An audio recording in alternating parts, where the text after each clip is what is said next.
Sobat Dunia Donghua, kita berjumpa kembali. Tanpa berlama-lama mari kita lanjutkan ceritanya. Selamat mendengarkan dan selamat berimajinasi. Pada saat itu, di saluran luar angkasa, Damu Tianzun dan Li Chongqiao menyerangnya, membuatnya tidak punya kesempatan dan melemparkannya ke dalam turbulensi luar angkasa. Saat itu, Zhang Suelian tampak acuh tak acuh dan tidak menunjukkan reaksi apapun. Seolah-olah ia belum pernah melihat hal seperti ini sebelumnya. Ketenangannya sungguh sulit dipahami. Ketenangan ini juga menjadi sumber kemarahan Yang Chen. Pria Anda terlempar ke dalam turbulensi luar angkasa, dan Anda masih bisa bersikap seolah tidak terjadi apa-apa. Siapa yang tidak akan marah? Zhang Suelian tampaknya telah mengantisipasi bahwa Yang Chen akan marah, dan dia bahkan mengantisipasi apa yang akan dikatakan Yang Chen. Kau ditakdirkan untuk mengalami musibah ini. Jika kau mencoba menyelesaikannya dengan paksa, itu hanya akan berlangsung sebentar. Dan aku sudah memperhitungkan bahwa jika kau selamat dari musibah ini, kau akan mampu mengubah bahaya menjadi aman dan kembali dengan selamat. Jadi, kau tidak perlu melakukan apapun. Lagi pula, bahkan jika aku melakukannya saat itu, aku tidak akan bisa menyelamatkanmu, kan? Zhang Suelian membuka bibir merahnya sedikit, kata-katanya bergerak dan tenang, yang membuat orang merasa tak berdaya. Ketika Yang Chen mendengar Zhang Suelian mengatakan ini, dia langsung kehilangan kesabarannya. Apa yang dikatakan Zhang Suelian memang masuk akal. Serangan pihak lain saat itu tidak akan ada gunanya, dan ia memang mampu mengubah bahaya menjadi keamanan di sepanjang jalan. Bencana itu bukanlah hal buruk baginya. Dia sudah menduganya sejak lama, tetapi dia masih marah. Apa yang membuatnya marah? Yang membuat orang marah adalah Zhang Suelian terlalu tidak romantis. Pasangan mana yang bisa berekspresi seperti itu saat itu? Namun setelah dipikir-pikir, Yang Chen hanya bisa tertawa tak berdaya. Ia telah berselingkuh berkali-kali, jadi sepertinya ia tidak berhak menyalahkan Zhang Suelian. Zhang Suelian sekarang menatap Yang Chen dengan sepasang mata cerah, apakah kamu masih marah? Zhang Suelian, apakah kamu takut ketika aku terlempar ke dalam turbulensi spasial? Tanya Yang Chen. Zhang Suelian menggelengkan kepalanya, tidak. Mengapa tidak? Tanya Yang Chen. Karena aku tahu kau tidak akan mati. Heksagram itu menunjukkan bahwa tidak ada kemungkinan kau akan mati, kata Zhang Suelian dengan tenang. Petik 2. Yang Chen sekarang merasa sangat tidak berdaya. Saya khawatir hanya dia sendiri yang tahu bagaimana rasanya bertemu pasangan seperti itu. Wanita lain pasti akan panik dalam situasi ini, tetapi Zhang Suelian tetap tenang. Pihak lain tahu segalanya dan bisa memperhitungkan segalanya, sehingga dengan hasil yang begitu jelas, Zhang Suelian tidak akan merasa senang maupun sedih. Dia tidak akan mengalami gejolak emosi karena apapun, semuanya sesuai harapannya. Bahkan Yang Chen pun berada dalam ekspektasi pihak lain, yang sungguh mengerikan. Zhang Suelian bertanya dengan tenang, apakah kamu masih marah? Zhang Suelian, apakah kamu menyukaiku? Yang Chen mengajukan pertanyaan yang cukup lugas. Sudah takdir kita ditakdirkan menjadi pasangan. Kenapa aku tidak boleh menyukaimu? Tanya Zhang Suelian alih-alih menjawab. Yang Chen bertanya dengan sungguh-sungguh, tidak, Zhang Suelian, kamu salah besar. Pernikahan dan rasa suka adalah dua hal yang berbeda. Kamu dan aku mungkin sudah menikah, tetapi apakah kita benar-benar memiliki perasaan satu sama lain? Dia mengajukan pertanyaan yang sangat kejam. Apakah benar-benar ada cinta antara dia dan Zhang Suelian? Dia sudah memikirkan masalah ini sebelumnya, tetapi tidak pernah ada titik puncak untuk masalah ini. Namun kini, titik puncak itu akhirnya tiba. Jawabannya pasti ya, tetapi Yang Chen tidak yakin apakah perasaan ini benar-benar tidak dapat dihancurkan.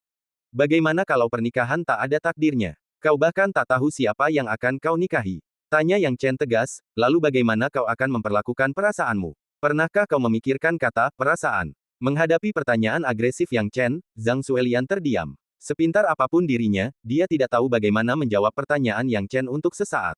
Aku belum memikirkan hal-hal ini, dan kenyataannya memang begitu. Yang Chen, takdir telah mempertemukanku denganmu, dan aku akan mengikutimu apapun yang terjadi, selamanya. Zhang Suelian berbicara dengan ekspresi datar, tetapi matanya menunjukkan tekad. Yang Chen ingin mengatakan sesuatu lagi, tetapi kata-kata Zhang Suelian yang teguh membuat kata-katanya menjadi tidak berdaya. Kalau kamu ngefans sama perempuan lain karena aku bakal berusaha berubah. Zhang Suelian ragu sejenak sebelum berkata, aku nggak pernah mikirin itu. Aku cuma mau ada buat kamu, nggak ngehalangi kamu, dan bisa bantu kamu. Apapun boleh. Yang Chen tertawa dan berkata, Zhang Suelian, kamu benar-benar membuatku merasa malu. Bukan apa-apa, wajar jika pasangan bertengkar. Aku tidak akan marah padamu, kata Zhang Suelian. Yang Chen tercengang. Dia jelas-jelas sedang marah tadi, tapi wanita ini sungguh bijaksana. Tetapi pada akhirnya, apakah pihak lain benar-benar akan marah? Duduklah. Yang Chen melambaikan lengan bajunya. Zhang Suelian duduk dengan tenang di kursi, tegak dan anggun bagaikan angin. Yang Chen berkata, saya datang ke Paviliun Tianzun, yang tidak aman. Ketika saya menemukan Anda, saya juga ingin bertanya bagaimana menyelesaikan masalah ini. Ada kabut di sekitarmu, dan aku tak bisa melihatnya. Pasti ada orang-orang pilihan lain yang telah menyerangmu. Ceritakan lebih detail. Mata Zhang Xuelian berbinar dan menawan. Yang Chen menjelaskan seluruh cerita secara rinci. Namun, pasti ada beberapa perubahan dalam episode kecil ini. Misalnya, hal-hal yang seharusnya tidak terjadi dengan Raja Yuyin harus dihilangkan. Ia hanya mengubah alasan mengapa Raja Yuyin memburunya, dan mengubahnya menjadi bahwa ia secara tidak sengaja membunuh binatang kesayangan Raja Yuyin, yang menyebabkan Raja Yuyin menjadi marah dan memburunya. Raja Yuyin ini memang orang pilihan. Jika dia ingin memburuku, jika dia benar-benar memperhitungkannya, aku mungkin tidak akan bisa bersembunyi atau melarikan diri. Yang Chen berkata, ini juga yang kukhawatirkan sekarang. Aku bisa mengubah penampilanku, tetapi jika dia bisa memperhitungkan lokasiku, aku tidak akan berdaya untuk menghentikannya. Zhang Xuelian berkata lembut, sebenarnya tidak sesulit itu. Meskipun Raja Yuyin ini juga seorang yang terpilih, kemampuan berhitungnya seharusnya rata-rata. Apa maksudmu? Apakah ada perbedaan tingkat kemampuan berhitung di antara orang-orang terpilih? Tanya Yang Chen. Tentu saja, jumlah orang terpilih di sebuah pesawat terbatas, dan sulit untuk bertemu mereka. Jumlah mereka mungkin kurang dari 10, dan kemampuan berhitung setiap orang terpilih juga berbeda, yang berkaitan dengan bakat bawaan dan usaha yang mereka lakukan. Jika Ratu Yuyin ini benar-benar memiliki kemampuan berhitung yang luar biasa, kau pasti tidak akan hidup hari ini. Kemampuan berhitungnya rata-rata, dan dia mungkin hanya bisa memperkirakan lokasimu secara samar-samar, dan tidak bisa memastikannya. Bahkan mungkin butuh beberapa waktu sebelum dia bisa melakukan perhitungan kedua, kata Zhang Xuelian. Yang Chen tak kuasa menahan diri untuk bertanya, lalu, metodemu berada di peringkat berapa di antara yang terpilih? Bisakah mereka memecahkan masalah ini? Mendengar pertanyaan Yang Chen, Zhang Xuelian memiringkan kepalanya dan berpikir sejenak, lalu berkata dengan serius, metode perhitunganku dianggap sebagai level tertinggi di antara para terpilih. Level tertinggi para terpilih adalah menaklukkan lawannya, dan dengan demikian sepenuhnya berubah menjadi sang terpilih, menjadi utusan surgawi, tetapi keberadaan seperti itu sangat langka. Selain mereka yang menjadi utusan surgawi, akulah level tertinggi para terpilih. Kau begitu percaya diri. Yang Chen tertegun. Zhang Xuelian memujinya tanpa berkedip. Ya, aku sangat percaya diri, kata Zhang Xuelian dengan tenang. Sudut mulut Yang Chen berkedut, lalu dia berkata, kalau begitu, bisakah kau membantuku memecahkan masalah ini? Ya, metode perhitungan orang terpilih, terus terang saja, adalah berkomunikasi dengan Dao Surgawi dan menggunakan Dao Surgawi untuk mendapatkan informasi yang tidak bisa didapatkan orang biasa. Selama aku berkomunikasi dengan Dao Surgawi dan untuk sementara waktu mencegah Dao Surgawi memberitahu informasi tentangmu, itu sudah cukup. Metode perhitungan Raja Yuyin tidak sebaik milikku, dan Dao Surgawi akan memihakku, kata Zhang Xuelian datar. Setelah dia selesai berbicara, dia mulai mencubit dengan jari-jarinya tanpa ragu-ragu. Kemudian, diagram Yin yang langsung muncul. Zhang Xuelian dengan lembut menunjuknya dengan tangan kosong, melakukan beberapa hal yang tidak diketahui. Setelah beberapa saat, Zhang Xuelian menutup matanya, tidak tahu apa yang sedang dipikirkannya. Itu berlangsung selama setengah jam. Akhirnya, Zhang Xuelian membuka matanya. Ketika matanya terbuka, Zhang Xuelian berkata pelan, sudah diputuskan. Mulai sekarang, Raja Yuyin ini tidak akan lagi memperhitungkan informasi apapun tentangmu. Lagi pula, aku telah menggunakan Dao Surgawi untuk mengganggunya. Raja Yuyin ini tidak hanya tidak akan tahu kau ada di sini, tetapi perhitungannya juga akan kacau dan dia akan salah paham tentang lokasimu. Namun, Yang Chen sangat gembira saat mendengar bagian pertama. Teratai salju ini sungguh dahsyat. Ia tidak hanya memecahkan perhitungan Raja Yuyin, tetapi juga mengganggu perhitungannya. Namun, setelah mendengar ini, Yang Chen tidak bisa menahan rasa canggung, tapi... Ada apa? Zhang Xuelian berkata dengan sungguh-sungguh, namun, ketika aku mengganggu Raja Yuyin, aku tiba-tiba menyadari bahwa dia tidak sesederhana itu. Meskipun sebagian besar perhitungannya biasa-biasa saja, jika aku menyusupinya, aku bisa mengetahui sebagian besar hal yang terjadi antara kau dan dia. Namun, ada satu hal yang telah disegel oleh Dao Surgawi, yang mencegahku mengaksesnya. Yang Chen terkejut. Zhang Xuelian ini benar-benar bisa melakukan trik infiltrasi terbalik dan mengetahui semua yang terjadi antara dirinya dan Raja Yuyin. Ini membuatnya sangat ketakutan hingga seluruh tubuhnya menggigil. Mungkinkah wanita ini tahu tentang itu lagi? Namun, ketika mendengar kata segel disebutkan oleh pihak lain, Yang Chen bertanya dengan rasa ingin tahu, segel apa ini? Sederhananya, Raja Yuyin menggunakan metode yang bahkan aku sendiri tidak bisa tembus untuk menyegel sesuatu. Konon, kemampuan Raja Yuyin seharusnya tidak bisa melakukan hal seperti itu, jadi aku penasaran. Apa sebenarnya yang disegel Raja Yuyin di antara kalian? Zhang Xuelian menatap Yang Chen. Bagaimana mungkin Yang Chen mengakuinya? Ia langsung menjawab, aku tidak yakin. Mungkin Raja Yuyin merasa agak malu membiarkanku lepas dari cengkeramannya, jadi ia menyegel beberapa barang. Dia sendiri sebenarnya cukup terkejut. Sekarang tampaknya kenangan yang tersegel ini sebagian besar adalah tentang kontak fisik yang dekat antara dirinya dan Raja Yuyin. Tetapi Zhang Xuelian bahkan tidak menyadari hal-hal ini. Tampaknya ini kesalahan Hua Wanru. Keterampilan berhitung Hua Wanru tidak lebih tinggi dari Zhang Xuelian, tetapi jelas tidak kalah dari Zhang Xuelian. Hal ini juga membuatnya merasa lega. Namun, sesaat kemudian, Zhang Xuelian berkata dengan tenang, "Jangan terlalu khawatir. Apapun yang terjadi antara kau dan Raja Yuyin, aku akan memaafkanmu." Mendengar ini, Yang Chen tanpa sadar menghela napas lega, tetapi dia segera bereaksi dan berkata, "Apapun yang terjadi, tidak ada yang salah di antara kita. Namun sekarang sudah terlambat untuk mengatakannya." Zhang Xuelian melihat dengan jelas raut lega di wajahnya saat itu, dan baru saat itulah dia menyadari bahwa wanita ini sedang mencoba menipunya. Yang Chen diam-diam menepuk kepalanya sejenak. Bagaimana mungkin dia, dengan segala ketenarannya, tidak bisa memaafkan wanita ini? Meskipun Zhang Xuelian tidak tahu apa yang terjadi antara dia dan Raja Yuyin, dia masih bisa menebak satu atau dua hal. Bukan apa-apa, aku sudah bilang akan memaafkanmu. Zhang Xuelian membuka bibir merahnya sedikit. Ketika Yang Chen mendengar pengampunan ini, dia merasakan emosi yang campur aduk, tidak tahu apakah harus senang atau kecewa. Saya senang Zhang Xuelian tidak marah tentang masalah ini, tetapi saya kecewa karena Zhang Xuelian tidak akan pernah marah. Ceritanya panjang. Aku hanya bisa bilang aku sama sekali tidak bermaksud begitu, kata Yang Chen dengan sungguh-sungguh. Aku percaya padamu, kata Zhang Xuelian lembut. Yang Chen sedikit tertegun. Semakin Zhang Xuelian melakukan ini, semakin dia merasa bersalah karena Zhang Xuelian selalu mendukung dan percaya padanya. Meskipun Zhang Xuelian tidak tahu apa itu emosi, dia terobsesi dengan frasa, takdir, dan tinggal bersamanya sejak saat itu, tidak pernah meninggalkannya dan tidak pernah berubah pikiran. Bukankah ini juga merupakan ekspresi emosi? Bagaimana dia bisa begitu pilih-pilih terhadap pihak lain? Yang Chen memikirkan hal ini dan memeluk Zhang Xuelian dalam pelukannya.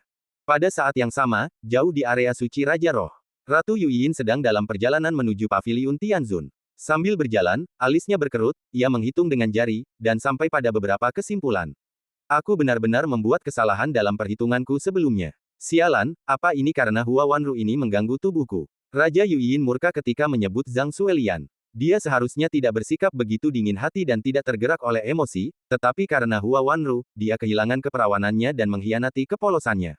Dia sebenarnya tidak membenci Hua Wanru sebelumnya, karena Hua Wanru sangat ahli dalam berhitung, dan dia bermaksud melatihnya menjadi tangan kanannya, tetapi dia tidak menyangka Hua Wanru akan melakukan hal seperti itu. Hua Wanru, jangan pernah melakukan hal seperti itu, kalau tidak aku tidak akan menyegelmu, teriak Raja Yuyin. Hua Wanru tertawa manis dan berkata, Raja Yuyin, kurasa sebaiknya kau patuh pada Yang Chen, haha. Lagi pula, kau sudah menjadi wanita selama puluhan juta tahun dan belum pernah merasakan pria. Sekarang kau sudah berusaha sekuat tenaga, mengapa tidak menuruti saja dan memanfaatkannya sebaik mungkin? Mendengarkan senyum Hua Wanru yang seperti lonceng, Raja Yuyin dengan marah memarahi, apakah kau pikir kursi ini sama tidak bermoralnya dengan dirimu? Setelah selesai berbicara, Raja Yuyin merasakan campuran kebencian di hatinya. Seharusnya tidak seperti itu. Aku sudah menyegelnya sementara, jadi dia tidak bisa mengganggu perhitunganku. Dia tidak akan bisa keluar selama sebulan. Lupakan saja, aku terlalu fokus meningkatkan kultivasiku dan tidak terlalu banyak berkutat dengan perhitungan. Itulah mengapa pihak lawan memanfaatkan situasi ini. Wajar jika ada kesalahan. Sekarang aku akan melakukan perhitungan lagi. Raja Yuyin tidak terlalu memikirkannya. Di matanya, tidak peduli trik apapun yang digunakan Yang Chen, dia tidak bisa lepas dari genggamannya. Dia memiliki keyakinan penuh bahwa dia bisa menangkap Yang Chen. Kini, sambil menghitung lagi, sejumlah besar teks muncul di udara, bergerak lapis demi lapis. Raja Yuyin mengamatinya dengan mata yang memancarkan cahaya biru, memindai bola balik, dan segera mencapai suatu kesimpulan. Heksagram itu menunjukkan bahwa Yang Chen sebenarnya ada di area suci tiga bunga kita. Gumam Raja Yuyin dalam hati, benarkah Hua Wanru yang menipuku? Yang Chen ini benar-benar pintar. Dia tidak pernah meninggalkan area suci tiga bunga kita, tapi aku keliru mengira dia ada di area suci Raja Roh. Kali ini, aku benar-benar telah menyinggung Raja sejati. Yang Chen tentu saja tidak berada di area suci tiga bunga. Apa yang disebut area suci tiga bunga hanyalah tipuan yang diberikan Zhang Xuelian kepada Raja Yuyin. Yang Chen tinggal di kamar Zhang Xuelian selama 3 hari. Tidak seorang pun tahu apa yang terjadi selama 3 hari ini, tetapi tidak diragukan lagi bahwa nama Yang Yi telah menjadi sangat terkenal. Akan tetapi ketenaran tersebut bukan milik kebanyakan orang, melainkan hanya milik segelintir orang saja. Orang-orang seperti Hong Yihu, atau para pelayan di taman ini, milik Zhang Xuelian, semuanya mulai memandang Yang Chen dengan kagum. Tahukah kamu, tidak pernah ada seorang pun yang bisa tinggal di kediaman Zhang Suelian lebih dari 3 hari. Bahkan jika seseorang cukup beruntung untuk mendapat kesempatan berdiskusi dengan Zhang Suelian, diskusi tersebut seringkali berakhir dalam waktu kurang dari sehari, atau bahkan kurang dari setengah hari, dan orang tersebut akan dikeluarkan. Namun Yang Chen merupakan pengecualian. 3 hari. Banyak hal yang bisa terjadi dalam 3 hari, yang membuat orang banyak berpikir. Sebenarnya, perpisahan singkat lebih baik daripada pernikahan baru. Selama 3 hari ini, Yang Chen benar-benar tidak tenang. Wajar bagi pasangan itu untuk menghidupkan kembali hubungan lama mereka. Namun, hubungannya saat ini dengan Zhang Suelian tidak dapat dipublikasikan. Meskipun ia telah membingungkan Raja Yuyin, hal itu justru mencegah Raja Yuyin menemukannya. Bukan berarti ia bisa dengan berani mengungkapkan identitasnya dan memberitahu orang lain bahwa ia adalah Yang Chen. Melakukan hal itu tidak lain hanyalah mencari kematian. Yang Chen meninggalkan kediaman Zhang Suelian, dan ketika kembali, ia mulai merencanakan perjalanannya ke Gunung Berapi Jian. Awalnya, dia tidak punya rencana untuk masalah ini, tetapi mengingat urusan musuhnya Damu Tianzun, Yang Chen harus menanggapinya dengan serius. Saya pikir waktu 10 hari yang disepakati sebenarnya hanya sekejap mata. Ketika waktu yang disepakati tiba, Yang Chen tidak ragu-ragu dan langsung bergegas ke tempat yang disepakati untuk bertemu. Tempat yang disepakati adalah gerbang selatan Paviliun Tianzun. Berkumpul di sini tentu saja untuk memudahkan persiapan keberangkatan cepat. Ketika dia tiba di lokasi tepat gerbang selatan, Yang Chen dengan cepat melihat tim berangkat. 8 orang tiba dalam tim, semuanya adalah guru tingkat Nirvana. 2 guru tingkat Mahayana tidak hadir. Sekarang tampaknya dia adalah orang ke-9 yang datang, yang tidak terlalu terlambat, tetapi tidak dapat dikatakan terlalu awal sama sekali. Yang Chen memperhatikan 8 pendekar tingkat Nirvana yang ada di dalam tim, namun yang dilihatnya adalah sekelompok orang mengelilingi seorang pria kuat di tingkat Nirvana, bagaikan bintang yang mengelilingi bulan, dan mereka dikelilingi oleh berbagai macam orang. Tuan Yang Qi, saya tidak pernah menyangka Anda akan datang untuk berpartisipasi dalam misi ini. Jika kalian juga ikut berpartisipasi dalam misi ini, kita pasti bisa menyelesaikannya tanpa keraguan. Hahaha, dengan adanya guru Yang Qi di sini, tingkat keberhasilan misi kita pasti akan jauh lebih tinggi. Ketika orang-orang itu melihat ke arah pemuda itu, semuanya memperlihatkan ekspresi kagum, terutama kedua orang kultivator wanita, yang matanya dipenuhi kegembiraan dan keinginan untuk mendekatinya. Yang Chen tidak tahu siapa Yang Qi ini. Dia hanya mendengarkan dan berpikir bahwa Yang Qi memiliki nama keluarga yang sama dengannya, jadi dia tidak menganggapnya serius. Ketika dia tiba, dia juga menarik perhatian orang lain. Ada orang baru datang. Siapa kamu? Namaku Yang Yi, Yang Chen mengatakan semuanya dengan jelas. Oh, ternyata Yang Yi, murid baru dengan 7.000 prasasti Dao. Setelah mendengar nama Yang Chen, beberapa kultivator Nirvana kehilangan minat dan terus mengagumi Yang Qi. Kami berdua memiliki nama keluarga yang sama, Yang, tetapi perbedaannya sangat besar. Bagaimana bisa Tuan Muda Yang Qi dibandingkan dengan Yang Yi? Tuan Muda Yang Qi adalah yang terbaik di antara murid inti dan memiliki tubuh Dewa Tao.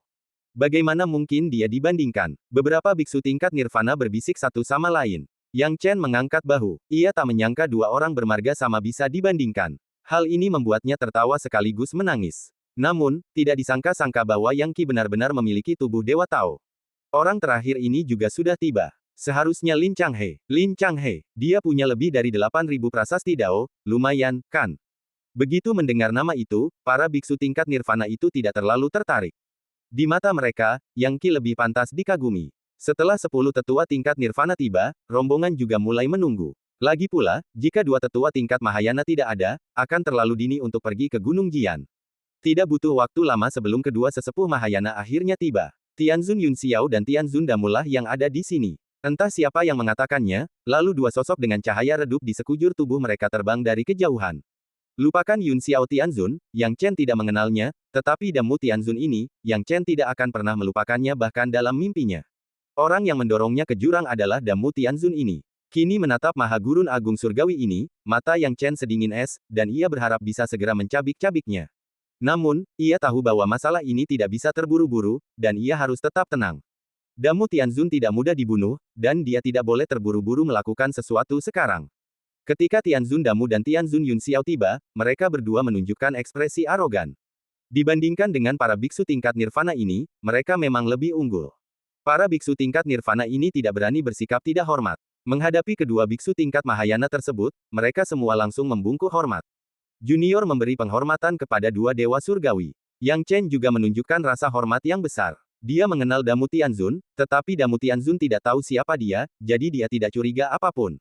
Baiklah, kau datang cukup pagi. Karena kau sudah di sini, kita bisa berangkat. Kita berdua tidak suka membuang-buang waktu. Kita perlu memanfaatkan waktu berdasarkan berita yang kita terima baru-baru ini bahwa bencana alam di gunung berapi Jiyan berangsur-angsur stabil, kata Yun Xiao Tianzun. Damu Tianzun juga berkata dengan tegas, sejujurnya, bencana alam di gunung berapi Jiyan sangat berbahaya. Meskipun kabar bahwa gunung berapi Jiyan berangsur-angsur stabil dalam beberapa hari terakhir, tidak ada jaminan bahwa bencana tidak akan terjadi kapanpun. Oleh karena itu, setiap orang harus berhati-hati saat melintas. Melihat ekspresi malu-malu di wajah Damu Tianzun, Yang Chen mencibir dalam hatinya.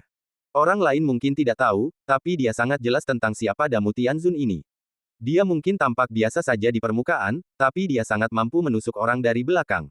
Bahkan dia pernah melakukan kesalahan di tangan Damu Tianzun dan hampir dibunuh oleh Damu Tianzun dan Li Chongqiao. Kalau saja bukan karena kekayaan sumber daya yang kumiliki, aku pasti sudah mati sekarang. Dia tetap tenang dan kalem di permukaan, tanpa memperlihatkan sedikit pun kekurangan.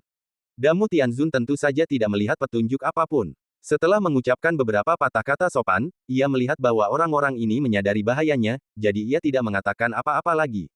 Oke, anak-anak kecil ini tidak sebodoh kita. Mereka seharusnya tahu apa yang harus dilakukan ketika sampai di sana. Yun Xiao Tianzun tertawa. Damu Tianzun mengangguk, kalau begitu, ayo berangkat. Tanpa membuang waktu lagi, rombongan itu langsung keluar dari gerbang selatan Paviliun Tianzun dan langsung menuju Gunung Jian. Tak lama setelah ia keluar, ia dikelilingi oleh pegunungan. Yun Xiao Tianzun mengangkat tangannya dan memanggil artefak terbangnya. Artefak terbang ini berbentuk seperti awan yang melayang. Ukurannya tidak kecil dan dapat dengan mudah membawa beberapa orang. Begitu mereka duduk di atasnya, mereka akan terbang langsung menuju kejauhan. Saat mereka terbang seperti ini, banyak murid yang jarang meninggalkan Paviliun Tianzun mulai melihat sekeliling. Lihat, itu Istana Raja Roh. Ya, kabarnya Istana Raja Roh adalah kamar tidur Raja Roh. Raja Roh tinggal di sana. Sayangnya, Raja Roh kehilangan kuncinya dan tidak punya cara untuk keluar. Set, pelankan suaramu, apa kau bisa mengatakan itu? Sekelompok orang tengah berbincang-bincang, dan pembicaraan mereka tanpa sengaja mengarah ke Istana Raja Roh yang tak jauh dari sana. Ini pertama kalinya Yang Chen mendengar tentang Istana Raja Roh. Dia sudah tahu banyak tentangnya sebelumnya, tetapi dia tidak tahu bahwa Istana Raja Roh begitu dekat dengannya. Sekarang setelah kami baru saja meninggalkan Paviliun Tianzun, Istana Lingwang berada tepat di depan kami. Raja Roh dipenjara di gunung itu. Yang Chen menatap ke kejauhan. Sebuah gunung yang memancarkan cahaya biru berdiri tegak di depan, dan berlapis-lapis batasan serta formasi melingkupi kastil abu-abu. Menatap gunung itu, Yang Chen berpikir keras. Dia tidak berani menggunakan pedang Raja Giok Putih saat itu karena dia khawatir area suci Raja Roh bukanlah balok yang kokoh, dan Raja Sejati mungkin tidak ingin membiarkan Raja Roh keluar. Jadi dia menyembunyikan pedang Raja Giok Putih ini. Dia ragu untuk menyerahkannya kepada Raja Sejati. Namun sekarang berbeda. Jika kamar Raja Roh ada di depan matanya, ia bisa dengan mudah mencoba membebaskannya sendiri.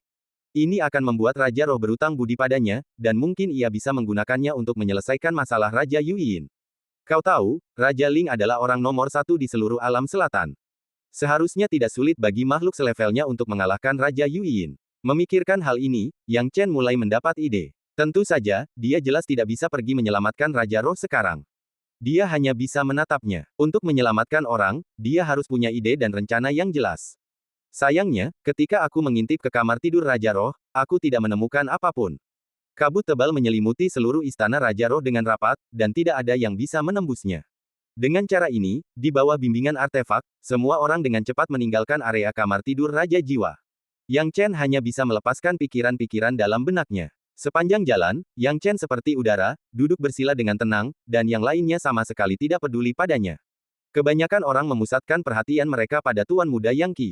Selain itu, Anda hanya perlu mengatakan hal-hal baik kepada Damu Tianzun dan Yun Xiao Tianzun dan mencoba menyenangkan mereka.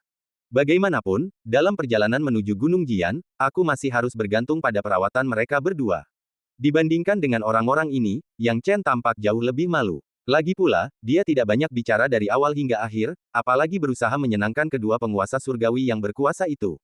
Hal ini membuat banyak orang mencibir dalam hati. Jika Yang Chen tidak mencoba menyenangkan dewa surgawi yang berkuasa sekarang, dialah yang akan menderita saat tiba di Gunung Api Jian.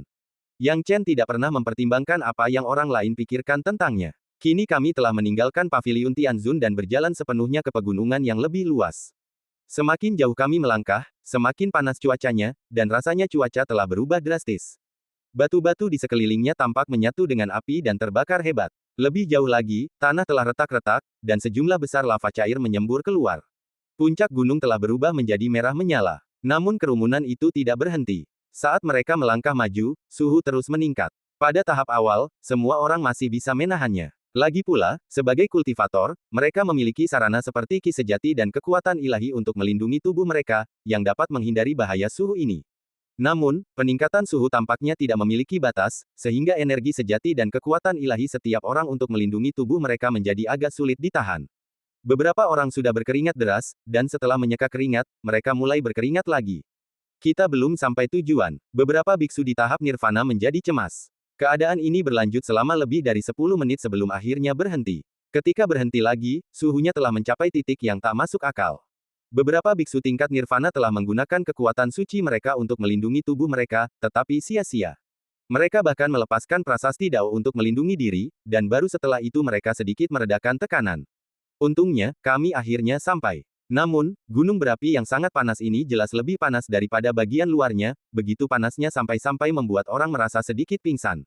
Yang Chen menatap lurus ke depan, mengamati seluruh gunung Jian. Kesan pertamanya adalah sebuah tungku besar muncul di hadapannya. Tanah tampak menyemburkan api, dan lingkungannya sangat keras. Suhu di sini sangat panas, tapi masih bisa ditoleransi jika kalian menggunakan prasasti Dao untuk melindungi tubuh kalian. Baiklah, karena kita sudah di gunung berapi Jian, semuanya, ikuti instruksiku. Meskipun misi ini dengan jelas menyatakan bahwa kami berdua akan memimpin kalian mengumpulkan persediaan, mengingat metode ini terlalu lambat, semuanya, silakan bubar. Saat ini, gunung berapi ini relatif stabil, dan kecil kemungkinannya untuk menyebabkan bencana alam, jadi silakan kumpulkan persediaan. Greatwood Heavenly Venerable tertawa terbahak-bahak dan berkata, ada banyak harta karun alam di sini. Kau bisa mengumpulkannya dengan percaya diri. Selama kau membayar cukup, kau bisa melakukan apapun yang kau mau dengan sisanya. Setelah mendengar manfaat-manfaat ini, semua orang sedikit khawatir untuk meninggalkan dua tahap Mahayana, tetapi sekarang mereka tidak punya pikiran lain sama sekali. Tahukah Anda, jika Anda mengikuti dua guru Mahayana, harta karun langka yang Anda kumpulkan mungkin menjadi milik siapa saja, tetapi jika Anda bepergian sendiri, semua harta karun itu akan menjadi milik Anda. Yang Chen merasa segala sesuatunya tidak sederhana. Segala sesuatu yang dikatakan oleh Yang Mulia Surgawi Kayu Agung begitu menarik sehingga tampaknya harus dikumpulkan secara terpisah. Yang Mulia Surgawi Kayu Agung ini pasti mempunyai suatu konspirasi, tetapi dia tidak begitu yakin apa itu. Ia tidak terlalu memikirkannya. Baginya, jika musuh datang, ia akan melawannya dengan pasukannya sendiri. Jika banjir datang, ia akan menangkalnya dengan tanah. Kini, sekelompok orang sangat antusias dengan apa yang dikatakan oleh Yang Mulia Surgawi Kayu Agung. Gunung api Jian ini memang sangat kaya akan harta karun alam. Jika mereka mengumpulkan harta karun alam di sini, jika mereka beruntung, bukan tidak mungkin mereka bisa menjadi master. Keberuntungan memang misterius. Setiap orang pasti pernah terpikir untuk mencoba keberuntungannya sekali atau dua kali. Karena itu, semua orang setuju. Mereka telah benar-benar lupa akan bahayanya, dan satu-satunya yang ada di pikiran mereka adalah bagaimana memperoleh manfaat di gunung berapi yang sangat panas ini. Melihat tak seorang pun menolak, mata Damu Tianzun berkilat tajam, lalu tersenyum dan berkata, sepertinya semua orang tidak keberatan dengan ideku. Kalau begitu, jangan sungkan-sungkan dan mulai mengumpulkan. Kalau sudah cukup, kita akan kembali ke sini untuk mengumpulkan. Yun Xiao Tianzun juga menambahkan, teman-temanku tersayang, jangan terlalu asyik melihat harta karun di sini sampai lupa waktu. Kalau ada yang lupa waktu, lain kali kita pasti tidak akan membiarkan mereka bertindak sendiri. Kalau ada di antara kalian yang membuat masalah, kita pasti akan dihukum oleh atasan. Tidak masalah, kami akan kembali setelah kami mengumpulkan cukup banyak. Tenang saja, dua orang senior. Beberapa kultivator nirvana takut kalau kedua guru surgawi agung itu akan berubah pikiran dan menghilangkan hak mereka untuk bertindak sendiri. Yang Chen kini makin merasa ada sesuatu yang salah. Yang Mulia Surgawi Kayu Agung dan Yang Mulia Surgawi Awan Mengaum tampaknya melakukan ini demi kebaikan mereka sendiri, tetapi niat mereka yang sebenarnya jelas untuk membuat mereka bertindak sendiri. Apa sebenarnya niat kedua orang ini? Pertanyaan ini sangat menarik untuk ditanyakan. Pikiran itu terlintas di benaknya, dan ketika dia tersadar, para pengikut nirvana di sekitarnya telah meninggalkan tempat asal mereka dan menuju ke arah gunung. Melihat para kultivator tahap nirvana ini pergi terburu-buru dan tidak ada seorang pun di sekitar, Yang Chen juga membuat beberapa rencana dan langsung menuju ke gunung. Dia mengambil sedikit jalan memutar untuk menghindari pertemuan dengan orang lain, tidak peduli apa tujuan Damu Tianzun atau apa pendapat orang lain tentang kedatangannya ke gunung itu. Tujuan utamanya datang ke gunung hari ini adalah untuk meminjam yang ekstrim dari tanah yin ekstrim untuk bekerja sama dengan pil tato yang ekstrim guna memengaruhi alam Mahayana. Yang ekstrim di sini sedikit lebih lemah, pikir Yang Chen dalam hati. Berjalanlah lebih jauh ke atas gunung. Sambil memikirkan hal ini, Yang Chen berjalan berputar-putar, menjernihkan jiwanya. Ketika menyadari bahwa ia pasti tidak akan bertemu orang lain, ia pun menuju puncak gunung. Guru Surgawi Kayu Agung dan Guru Surgawi Awan Xiao tidak berbohong tentang masalah ini. Saat mendaki gunung, memang terdapat kekayaan alam yang melimpah. Sepanjang perjalanan, Yang Chen melihat banyak harta karun yang menarik. Meskipun berbahaya di sini, bebatuan telah diairi oleh api dan magma sepanjang tahun, dan seiring waktu mereka telah membentuk sejumlah besar materi granular.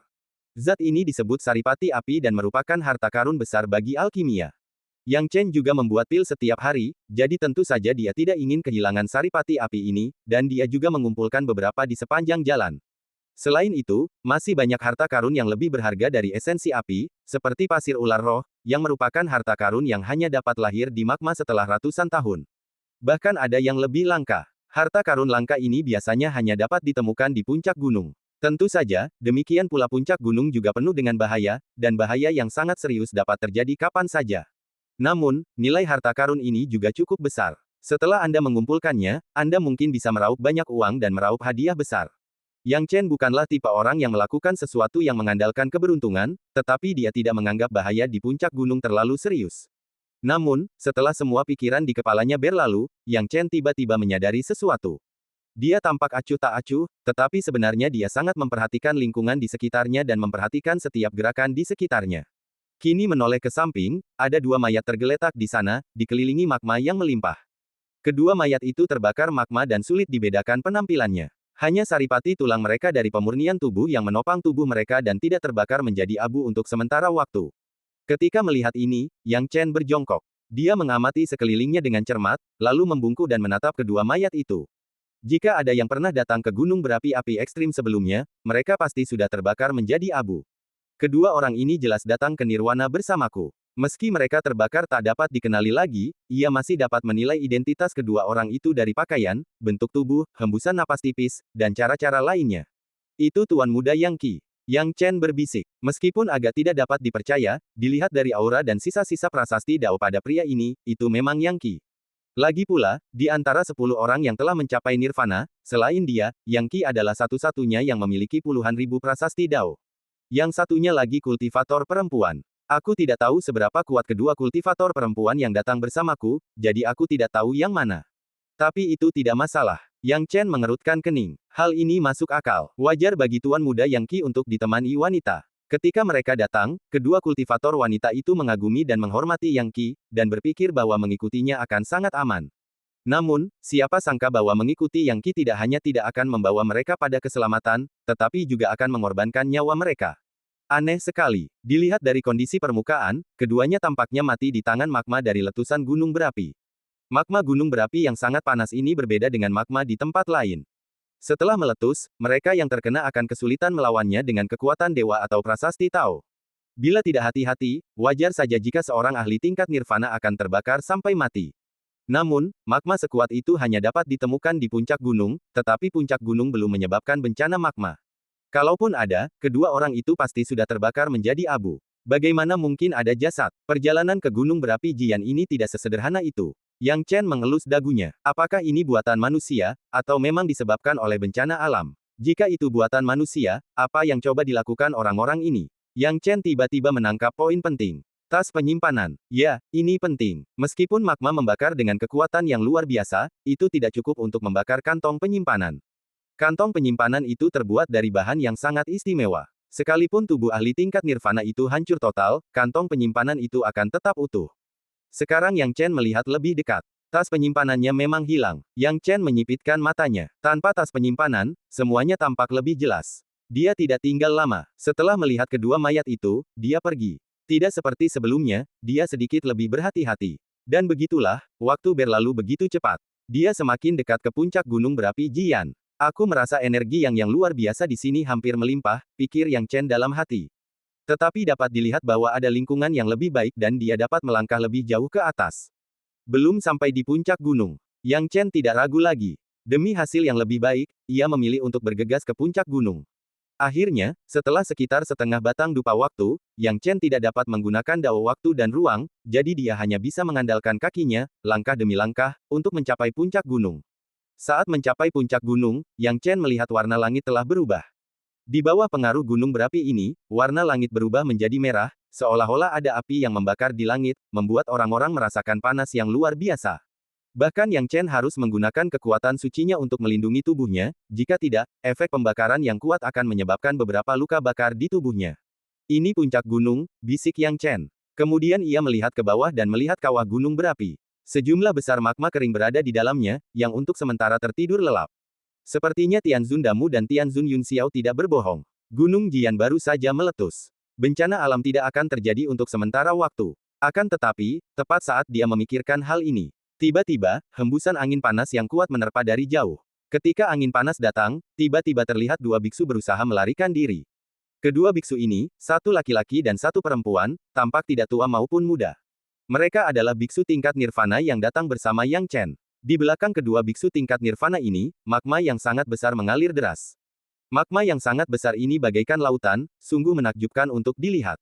Magma itu turun bagaikan kekuatan yang dahsyat, mengguncang kedua pendeta tingkat nirvana itu sedemikian rupa sehingga mereka berlarian dalam kepanikan dengan wajah ketakutan. Itu mereka, pikir Yang Chen dalam hati. Perempuan dari kedua kultivator ini adalah salah satu dari dua kultivator perempuan di nirvana, bernama Luo Yingying.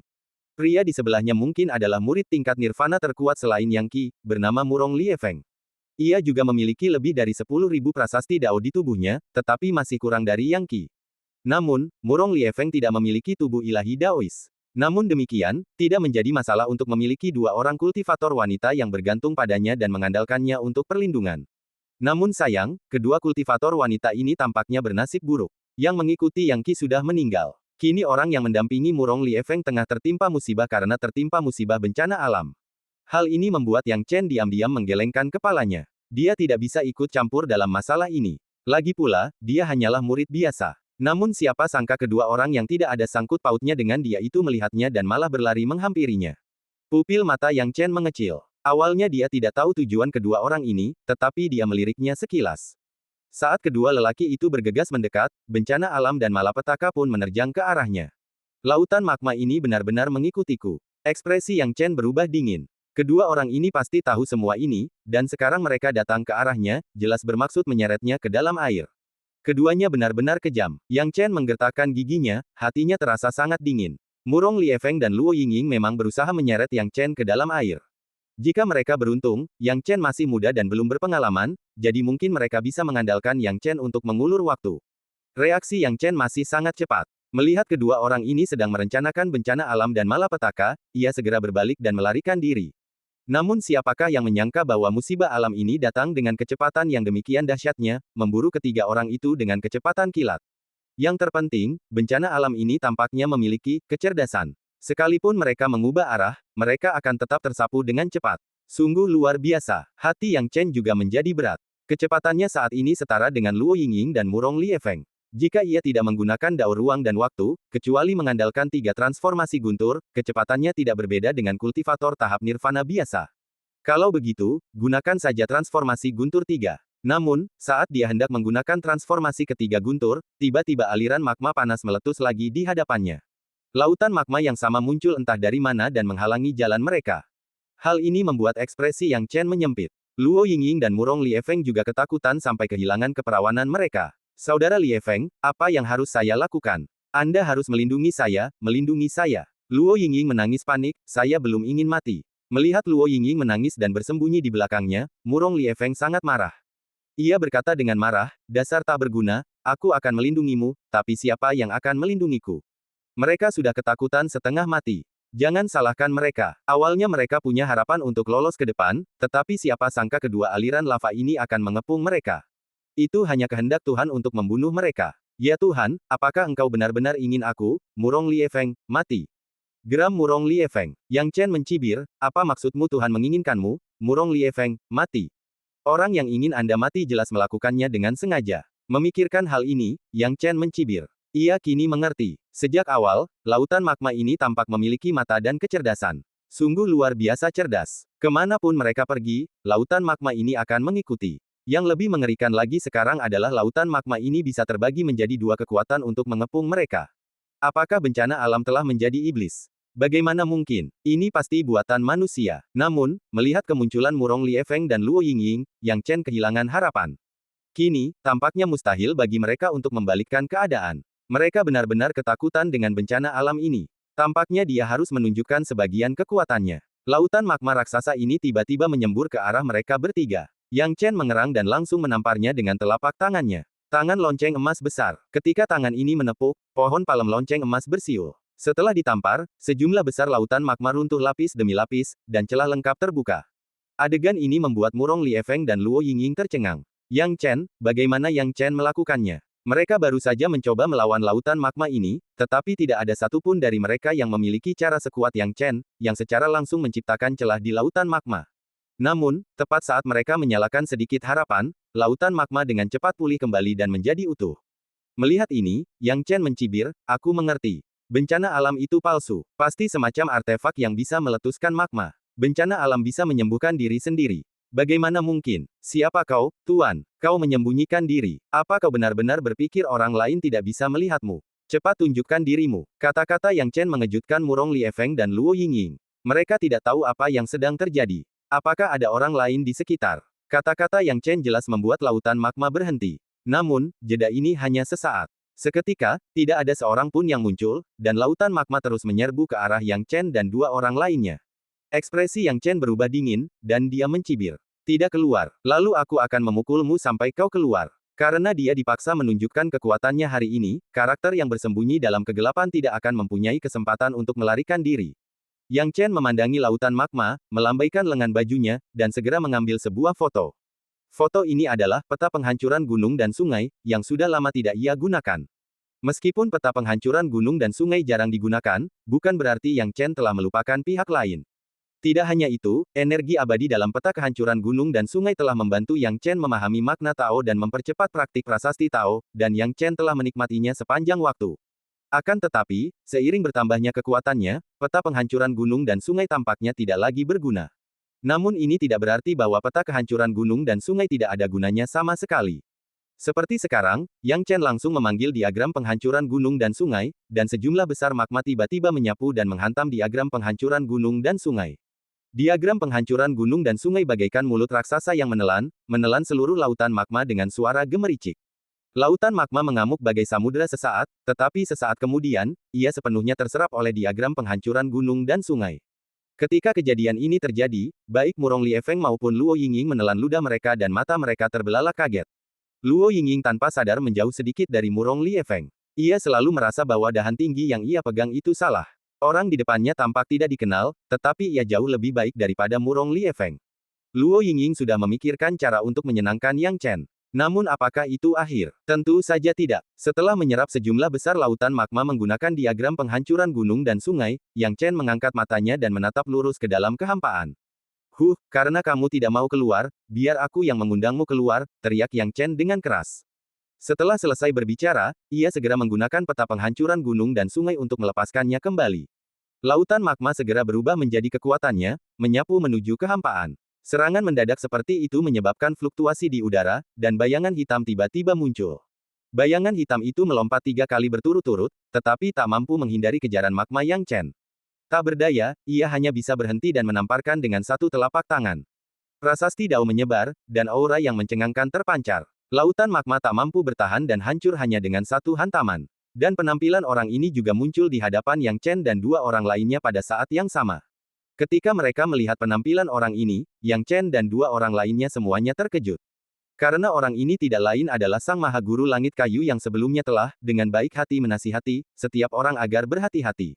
Orang yang menyerang secara diam-diam sebenarnya adalah Damu Tianzun. Tak seorang pun akan tetap tenang. Saat itu, Yang Mulia Surgawi Kayu Agung tampak malu, tetapi segera ia tersenyum dingin, Yang Yi, aku sungguh tidak menyangka telah meremehkanmu. Namun, karena kau bersikeras mencari kematian, maka aku hanya bisa menurutimu. Jika kau tidak menarikku keluar, aku tidak berniat muncul dan akan langsung pergi. Tetapi jika kau bersikeras menarikku keluar, maka kau harus meninggalkan hidupmu. Mendengar ini, Murong Liefeng dan Luo Yingying sama-sama mengumpat dalam hati. Kamu bilang Yang Chen punya beberapa kemampuan, yang sepertinya cukup menggoda, tapi kenapa kamu begitu agresif? Bukankah lebih baik membiarkannya pergi saja? Sekarang kau telah menyinggung seorang guru Mahayana yang kuat. Bahkan jika kau, Yang Yi, memiliki beberapa kartu tersembunyi, bagaimana kau bisa menjadi lawan Damu Tianzun? Tetapi mereka tidak tahu apa isi hati Yang Chen. Sangat bersemangat. Tidak seorang pun tahu betapa bahagianya Yang Chen saat ini. Mengapa dia bersemangat? Awalnya saya khawatir tentang bagaimana cara mengambil tindakan terhadap Damu Tianzun, tetapi sekarang, saya tidak hanya telah menemukan Damu Tianzun, saya juga punya alasan yang kuat untuk menghadapinya. Yang Chen tersenyum tipis, Yang Mulia Kayu Agung Surgawi, aku sungguh tidak menyangka kau begitu kejam.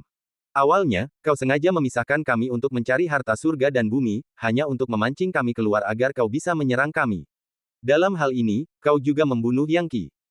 Memangnya kenapa kalau aku membunuhnya? Damu Tianzun menjilat bibirnya. Yang Chen berkata dengan tangan di belakang punggungnya, pantas saja selalu ada banyak kultivator yang meninggal dalam perjalanan ke Gunung Jian.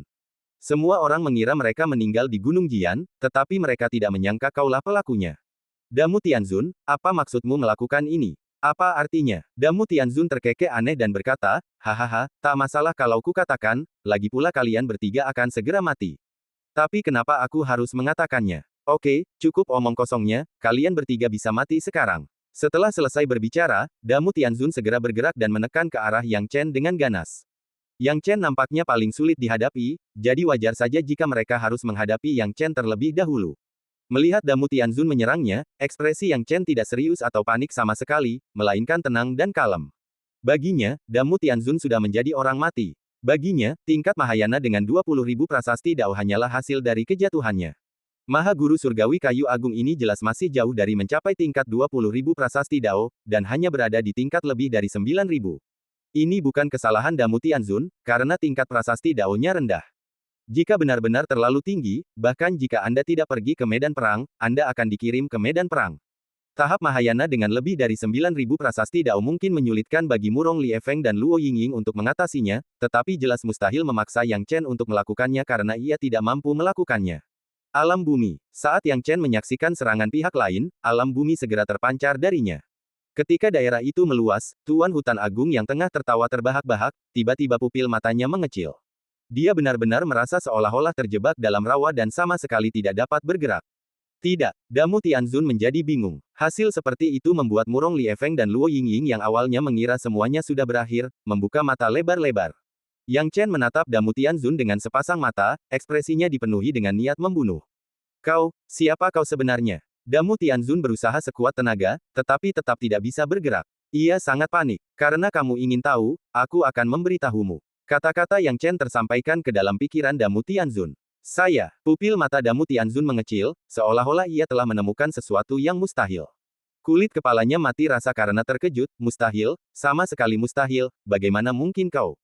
Hanya dua kata yang terngiang dalam benaknya. Yang Chen. Dua kata sederhana ini membangkitkan badai dalam hatinya. Kau Yang Chen. Ekspresi Damu Tianzun menegang dan dia meraung. Yang Chen telah menutup sekelilingnya menggunakan penghalang yang dibawanya, sehingga suara tidak dapat terpancar dan tidak membiarkan orang lain mendengar identitas aslinya. Kini, ia menatap penguasa kayu agung dengan tatapan tajam dan berkata dengan suara berat, penguasa kayu agung, kau tak pernah menyangka. Kau memaksaku memasuki turbulensi spasial dan tidak membunuhku. Kini setelah aku kembali, kematianmu telah tiba. Bagaimana mungkin bagimu? Itu sama sekali mustahil. Bahkan orang Mahayana yang kuat pun akan mati jika terlempar ke dalam pusaran ruang angkasa. Bagaimana mungkin kau bisa bertahan hidup? Pupil mata Damu Tianzun mengecil, dan matanya masih dipenuhi rasa tak percaya. Yang Chen tersenyum dingin, tidak perlu menjelaskan ini kepadamu. Sejujurnya, Yang Mulia Kayu Agung Surgawi, aku sudah lama menantikan hari ini. Damu Tianzun akhirnya mulai panik. Keringat menetes dari dahinya saat dia menatap Yang Chen dengan saksama, Yang Chen, kamu, mari kita bicarakan baik-baik, mari kita bicarakan baik-baik. Dia masih merasa seperti sedang bermimpi. Tahukah kamu, dia berada di tahap Mahayana. Ia sama sekali tidak ingin percaya bahwa dirinya, seorang kultivator Mahayana yang kuat, akan tak berdaya melawan Yang Chen, seorang kultivator Nirvana belaka. Namun faktanya, ia, seorang kultivator Mahayana, telah dihancurkan sepenuhnya oleh Yang Chen. Bahkan tanpa Yang Chen bergerak, ia masih bisa mengendalikan hidup dan matinya, dan segala sesuatu tentangnya. Yang Chen mendengarkan permohonan belas kasihan Damu Tianzun, mencibir, dan menggelengkan kepalanya, bicara baik-baik. Itu tidak perlu, Damu Tianzun, aku tidak tertarik mengobrol denganmu di sini. Tapi jangan khawatir, aku tidak akan membiarkanmu mati begitu saja. Setelah dia selesai berbicara, dia menggunakan domain bumi untuk mencengkeram dengan ganas. Damu Tianzun langsung berteriak. Saat berikutnya, kepalanya menjadi gelap dan dia pingsan. Setelah Damu Tianzun pingsan, Yang Chen mengangkat tangannya, memegang kepala Damu Tianzun secara horizontal, dan mulai mencari jiwanya. Sekarang nampaknya Tuan Damu telah menyerang para petani yang datang ke Gunung Jian berkali-kali, tetapi pasti ada alasan di balik serangannya. Meskipun Yang Mulia Surgawi Kayu Agung ini bukan orang baik, tidak akan ada gunanya baginya untuk menyerangnya tanpa alasan. Tetapi hal-hal ini tidak sulit untuk diketahui, dan semuanya dapat dipecahkan hanya dengan pencarian jiwa. Yang Chen sama sekali tidak sopan, dan segera mulai mencari jiwa, memasukkan jiwa spiritualnya langsung ke lautan kesadaran Damu Tianzun, untuk menyerbu dan menempatinya. Saya kira tidak ada orang lain kecuali Yang Chen yang berani menggunakan alam jiwa periode Nirvana untuk berhadapan dengan alam jiwa periode Mahayana. Yang Chen menyipitkan matanya, dan setelah menyelidiki jiwanya, dia secara kasar memahami situasinya. Seperti dugaanku, Yang Mulia Surgawi Kayu Agung ini memiliki senjata suci yang dapat melepaskan lautan magma. Senjata suci ini memang tidak terlalu kuat, tetapi jika dipadukan dengan kekuatan dan kemampuan Yang Mulia Surgawi Kayu Agung, senjata ini masih dapat menyudutkan para kultivator tingkat Nirvana. Hal ini menciptakan ilusi bahwa para master tingkat Nirvana ini meninggal karena bencana alam. Sebenarnya, bagaimana mungkin mereka meninggal karena bencana alam atau letusan gunung berapi? Semua itu adalah ulah Yang Mulia Surgawi Kayu Agung. Dia mempunyai beberapa tebakan tentang prosesnya, tetapi keanehan alasannya itulah yang membuat Yang Chen merasa paling misterius. Ada alasan mengapa Damu Tianzun menyerang para kultivator ini. Damu Tianzun sering memilih orang-orang kuat dengan tubuh ilahi Daofa untuk menyerang. Setelah menyerang para kultivator tingkat Nirvana tersebut dan memenggal kepala mereka, Damu Tianzun akan memiliki metode khusus untuk merampas tubuh ilahi Daofa dari tubuh ilahinya. Pada dasarnya, dengan membunuh 3 orang yang memiliki tubuh ilahi Daofa, Anda dapat menciptakan tubuh ilahi Daofa. Ini juga alasan mengapa Yang Qi meninggal lebih dulu. Adapun Murong Lie Feng, ia tidak memiliki tubuh Dewa Tao. Alasan membunuhnya hanyalah untuk mencegah kematian Yang Qi agar tidak terkesan begitu tiba-tiba. Pemilik tubuh ilahi Daofa ini jarang datang ke gunung berapi Jian, jadi hingga saat ini, hanya ada 3 orang, termasuk tubuh ilahi Daofa milik Damu Tianzun dan Yang Qi. Ia hampir tidak bisa menciptakan tubuh ilahi Daofa untuk dirinya sendiri. Dunia ini begitu luas, dan ada begitu banyak kemampuan aneh dan tak biasa yang bahkan sihir Tao dan tubuh dewa pun bisa direnggut. Yang Chen mendesah. Namun, hal yang paling menarik bukanlah masalah tubuh ilahi Tao. Namun, Damu Tianzun ini bukanlah dalangnya. Berdasarkan ingatan Damu Tianzun, pihak lain lebih seperti orang yang diperalat. Dalang sebenarnya adalah Yun Xiao Tianzun. Inilah yang menurut Yang Chen paling menarik. Pada awalnya, dia tidak menyangka kalau Yun Xiao Tianzun punya kehebatan atau hal yang luar biasa, tapi menurut ingatan Damu Tianzun melakukan hal-hal tersebut karena didorong oleh Yun Xiao Tianzun, dan cara menciptakan tubuh Dewa Tao juga diajarkan oleh Yun Xiao Tianzun. Menarik, awalnya aku mengira Yun Xiao Tianzun dan Damu Tianzun ini bukan orang yang sama. Tapi aku tak menyangka mereka berdua ternyata seiman, dan Yun Xiao Tianzun lah dalangnya, gumam Yang Chen dalam hati. Yang Chen berpikir keras. Apakah kamu ingin berurusan dengan Yun Xiao Tianzun lagi? Namun setelah memikirkannya, dia menyerah. Tujuan utamanya datang ke Gunung Jian kali ini adalah untuk memasuki tahap Mahayana, tetapi dia tidak punya banyak waktu untuk berurusan dengan Yun Xiao Tianzun. Setelah mengambil keputusan, Yang Chen menamparkan dengan satu telapak tangan, membunuh Greatwood Heavenly Venerable di tempat, bahkan mengubah tubuhnya menjadi abu. Setelah adegan ini, semua larangan dicabut. Baik Murong Lie Feng maupun Luo Yingying menyaksikan adegan ini, dan kengerian serta keterkejutan yang tak berkesudahan masih menggema di hati mereka. Apa yang dilakukan Yang Chen sungguh sulit dipercaya. Dia benar-benar membunuh seorang kultivator Mahayana yang kuat. Setelah sesaat terkejut, Luo Yingying dan Murong Lie Feng menyadari bahwa Yang Chen adalah sosok yang luar biasa. Mereka segera bergegas menghampiri, ingin menjilatnya, memaksakan senyum, dan berusaha menyenangkannya. Saudara Yang Yi memang muda dan menjanjikan. Bahkan Damu Tianzun pun tak sebanding denganmu. Ternyata kaulah pemimpin sejati di antara generasi muda, kata Luo Yingying manis. Saya benar-benar tidak mengenali Gunung Tai. Awalnya, saya pikir saya adalah talenta terbaik dalam perjalanan ini selain Yang Qi. Saya tidak menyangka bahwa dibandingkan dengan saudara Yang Yi, saya benar-benar malu dan bahkan tidak bisa berdiri di atas panggung. Melihat mereka berdua datang dengan senyum di wajah mereka, Yang Chen tidak menunjukkan ekspresi senang kepada mereka. Sebaliknya, ekspresinya mengembun, dan bidang tanah langsung menyebar, memberikan tekanan. Tidak begitu dahsyat hingga langsung menindas kedua lelaki itu dan membuat mereka tidak bisa bergerak, tetapi setelah medan itu runtuh, juga membuat kedua lelaki itu gemetar sekujur tubuh.